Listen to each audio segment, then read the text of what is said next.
RachelOrmont.com is the new movie by Peter Vack. I recently reviewed his novel Silly Boy a couple months back, and I greatly enjoyed it.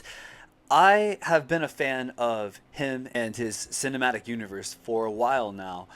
All of his movies have always had this autofiction quality to it, whether it be the characters being versions of themselves, like on Betsy's debut actors, or the fact of them casting like their own parents on each of their movies. There's something very personal about the work that they do. And here we are with RachelOrmont.com, which still uses elements of that autofictional quality, but wow.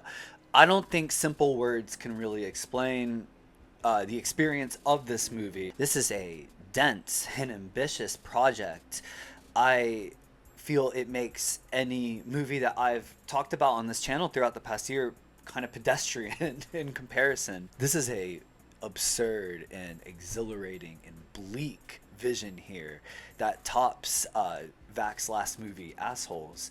And that's no easy feat. I mentioned on the Silly Boy review how I found Assholes to be one of my favorite indie films in the 2010s. But the type of work that they bring here, I am blown away by. This movie takes place in an alternate universe. Rachel Ormont has been living in captivity for 31 years, and her only friend is this generated live streamer named Porspiga. All she really knows is internet terminology and an obsession with this online pop star called Mommy 6.0. But all this changes for Rachel Ormont when the ad agency that's controlling her life begins using her in other ways to make content and blossoming her relationship with Mommy 6.0. Every minute of this movie is packed with something.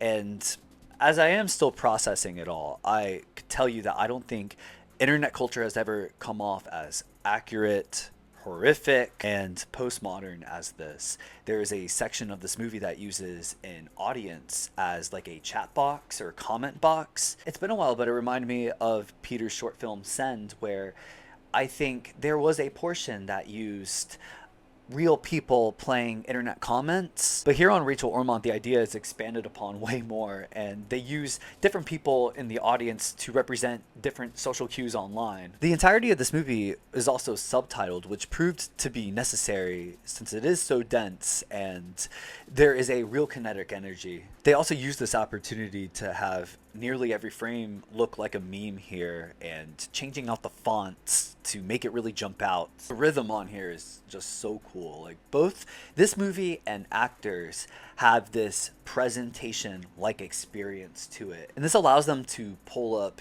images and have these like trap beats playing and sound effects and ad libs. There's a real mixed media quality here, and circling back to the music, there is like an ambient soundscape that really heightens the bleakness of this world. The references here are encyclopedic, and I don't want to get into all of them because I don't want to ruin anything, but there's everything from the Wojak meme to being an edgelord, neo-pronouns. It's all referenced here, and it's an incredible feat to see all of this mentioned in the construct of a movie.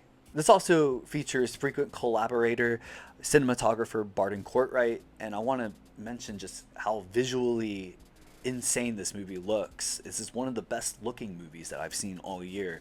I love like the close-ups on Chloe Cherry's face. This is a pretty ambitious sci-fi, and I feel the alien and sleek look here complements it so well. And lastly, I want to mention the performance of Betsy Brown. Everybody does well on this movie, but man, she continues to top herself every time I see her in a new movie.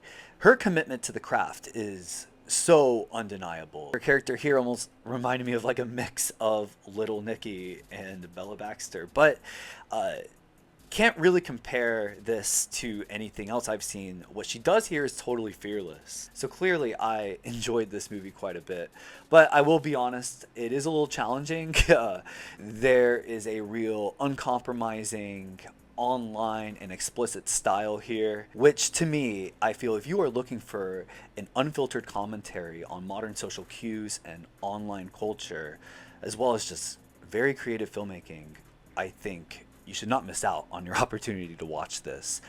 I would give RachelOrmel.com an 8.4. It had its premiere at the Downtown Festival, and it will be coming soon, released by the Ion Pack. Thank you for watching.